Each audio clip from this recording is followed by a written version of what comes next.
Hello, everyone. My name is Christopher Hornbuckle. I'm a senior here at Holy Cross, majoring in music and minoring in computer science and medieval and Renaissance studies.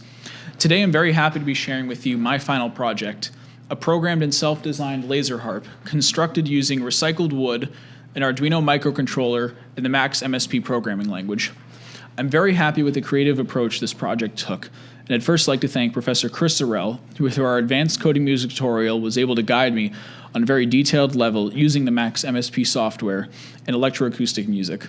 I'd also like to thank Professor Shirish Korde, through our cultural composing community course, who was able to give me a very creative freedom, and it allowed me to take a very open approach to this project. So, how do we build a laser harp? Well, when we think of a harp, we think of a wooden or another type of material being used as a frame with strings that are tuned and attached in sequence to various pitches. So with an Arduino and a wooden frame, which we conveniently have, we're actually able to replicate that. So what we can use with microelectronics are lasers and receivers that simulate strings being plucked, or in this case, we'll use the word disrupted. So we can take a laser, it's a relatively weak laser, but it's strong enough that at a reasonable distance, it's still able to have a strong focus at the center. And we can use what's called a photocell, or an LDR. And what this little guy does is it measures the sensitivity of light. So here, it might give off a reading of, let's give an arbitrary unit of 400 for just being the general light that's in this room. If I cover it, that's more likely going to be around the 0 to 50, 60 range. So what we can do is in the Arduino machine code, we can have a parameter set that allows us to have a target light value, and we're going to set that to whatever our LDR likes our laser diode being at. So when this is pointed at the diode, we're going to call that unit 800, for example. Then if we're looping through this, the Arduino is saying there's no interruption happening. But let's say we have this set, and then I produce a break in the middle. Well, that light is now not being read as 800, it's being read somewhere closer to 300 or 400. So what we can do is whenever one of these breaks are occurring, we can send that information to Max in saying, hey, the Arduino, our harp, wants a sound to be played. That's the very basis of what my project is.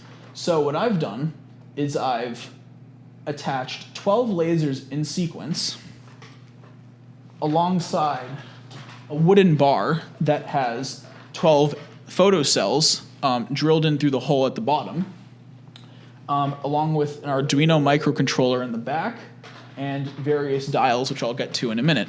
And so what happens is when I produce a break in this, a note occurs. When I take it away, there's an envelope which produces the break in the sound. And as I'll show in our patch, all of these can be changed and controlled by the user. I'll give a short demonstration.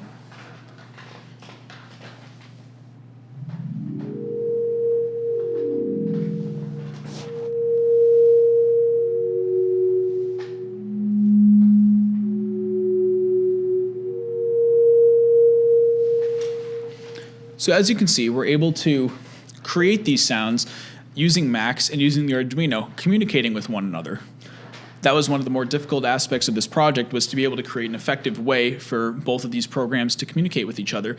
But as we'll go into more detail later on, down in the comments, I'll be showing schematics, and I'll be linking the open access for this code to be viewed for both Max and Arduino.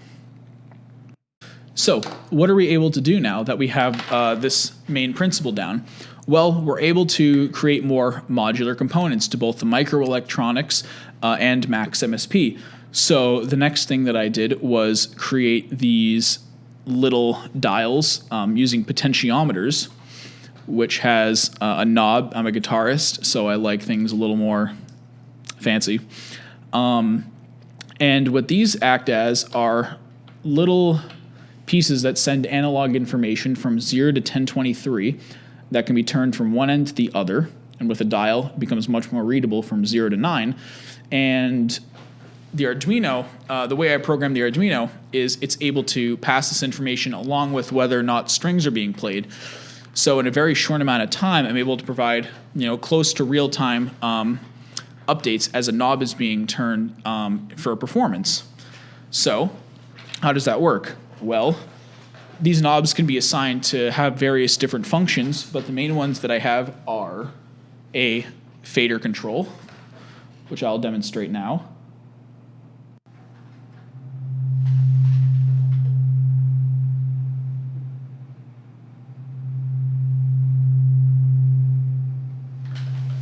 We also have an oscillator control that combines two oscillating waveforms and can either go from one end to the other.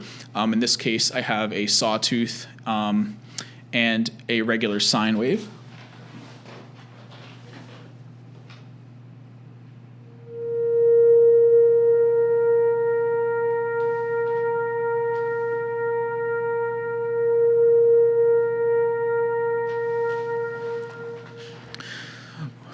I also have an echo feedback control.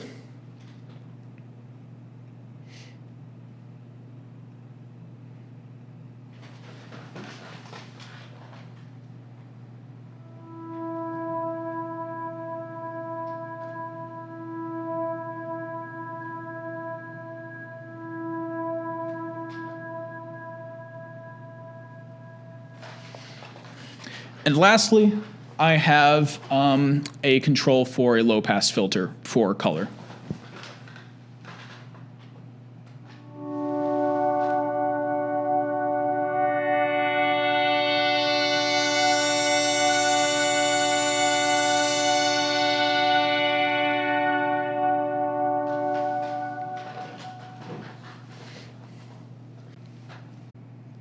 For my demonstration of the laser harp, I will be performing an improvisation over Irv Teibel's Gentle Rain in a Pine Forest, recorded as part of his psychoacoustic series Environments, recorded in 1974.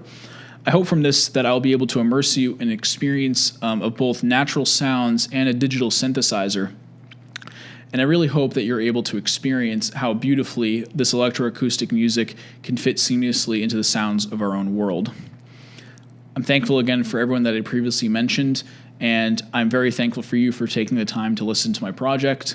I hope you enjoyed it as much as I had in building it, and I'm very excited to be sharing more of this work going into 2021 in the spring semester. Thank you again, and I hope you enjoy.